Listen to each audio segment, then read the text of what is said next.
Hi guys, so today we're going to do an experiment with alcohol. I'm using isopropyl 70% alcohol. It's probably better to use a higher percentage, but that's what I've got, so that's what I'm using. In these cups I have just paint and alcohol mixed, and in these cups is my regular pouring mixture with paint, Floetrol, and water. And we're going to do two different experiments here. I'm going to start over on this side with the ones that have alcohol mixed in them, just because I don't know about the, evaporation of the alcohol. So I kind of want to use these while I can. And of course, I hope I mixed enough paint.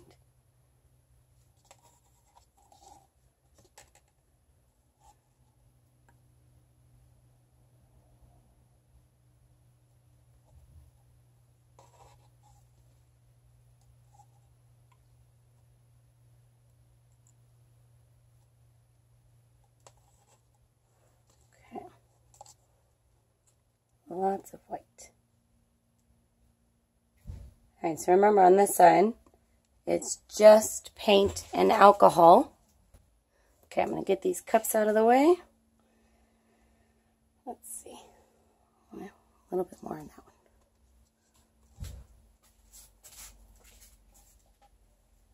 one. Okay. No silicone or anything. I'm a little worried about having enough paint in this cup. But we'll try it and see what happens.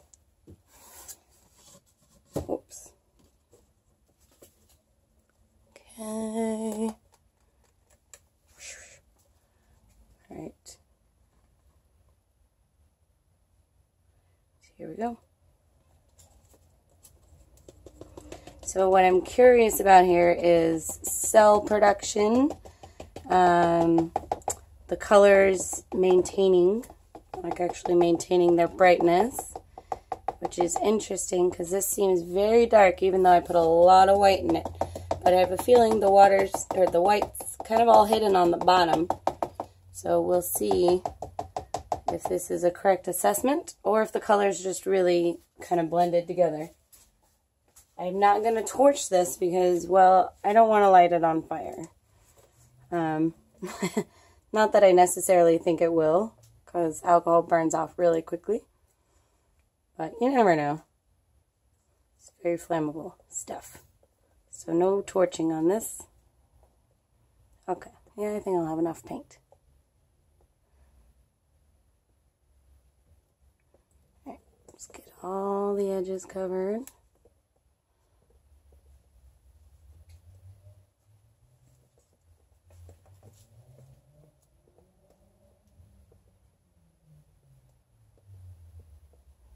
So far, pretty freaking cool, actually. Way cooler than I was expecting. I didn't quite get this edge over here, but I don't really want to run it too far in that direction. Just want to see if I can get it with a little bit left in my cup here.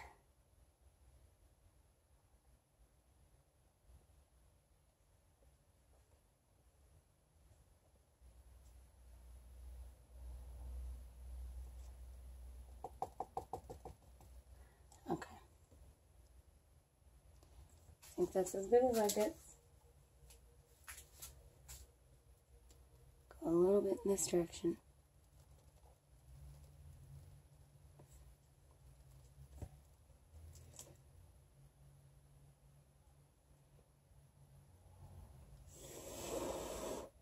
Okay. Alright, I think I'm going to stop playing with that. I think we're good. So that is really cool. That is literally just paint and alcohol.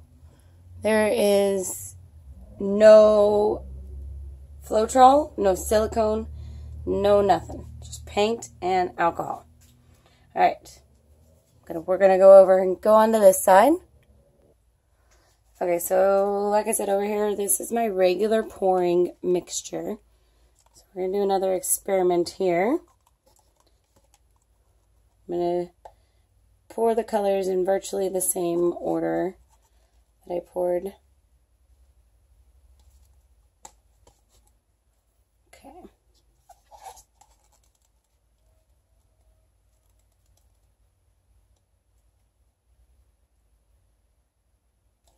I mean, right away, even though they were virtually the same consistency, or at least I did my best to mix them to the same consistency.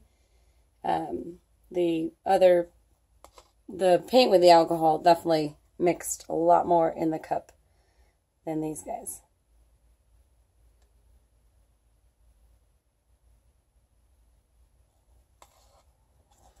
Okay, and a little more white. Okay, sounds good.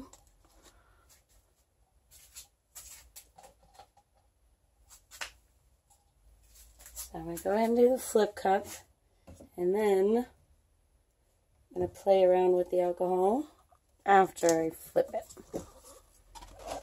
So, oops, okay. Alright. So it is interesting. I did use quite a bit of white in here, but it kind of all disappeared. And I can tell it's not disappearing out of this one. I used about the same amount of white. So this is definitely maintaining the colors a lot more. I hope that is a big air bubble. No, that is dry paint.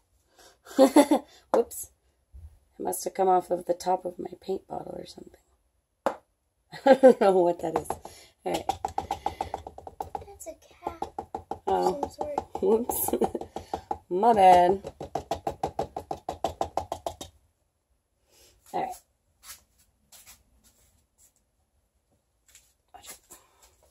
Alright, so let's go ahead.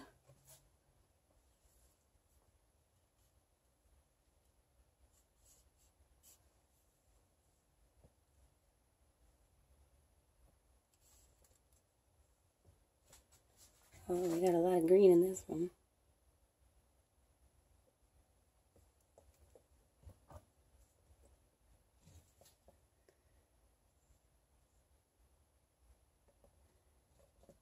Okay, good. All right.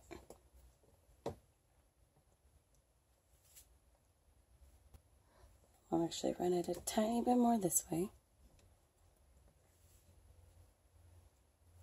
Okay, there we go. So, can tell there's red buried under here that's going to be popping through. Cool. So, here's my experiment. I'm going to be just dropping alcohol on here. I've seen this also done with a spray bottle. I kind of want to go into this red dot right here. I'm going to try to just put like barely a drop. Cool. Alright. Well, I think I'm going to actually zoom in so you can see this maybe a little bit better. Okay, here we go. I'm going to go ahead and do another drop. Let's do one over here. Okay. So I hope you can see that. It's really cool. It's just doing some cool things with the paint. Air bubble over here. Okay. Oh. And let's do one in the white over here. I was hoping that would maybe help pull up the colors underneath. That doesn't really seem so. Yeah, it's always worth a shot. Alright, let's do one over here. And I'm just going to quickly do some, just kind of all over the place here.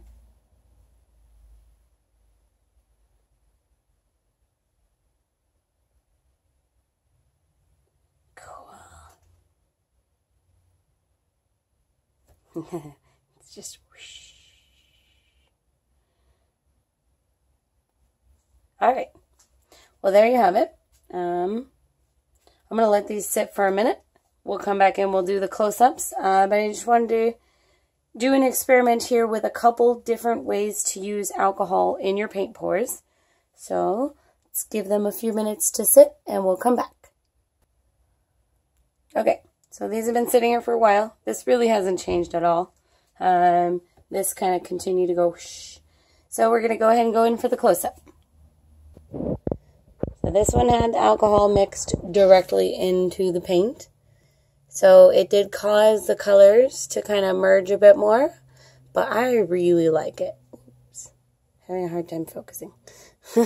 A tiny bit of cell action down here. Really not a lot. Oh, come on, focus. All right. Yeah, there we go. Not a lot, but still, I like it. I'm also curious how it's going to look tomorrow, if those cells will still be there. Even if those cells aren't there anymore, though, it's still going to be really cool. Okay, and here, this is with just the regular pouring mixture that I use, and then like just dripping alcohol onto it. So as you can see, it produced some pretty cool effects. To be perfectly honest, I think I liked it more before the alcohol, but it's still really cool effect. Just kind of makes these like snowflakes and causes the colors to merge in ways they would not have before. So I do, actually, maybe I like it more now. I can't decide. I really like it either way. So there you have it, 2 ways to use alcohol when doing paint pours. Please do not forget to subscribe, share the video, comment on it, and we'll see you next time.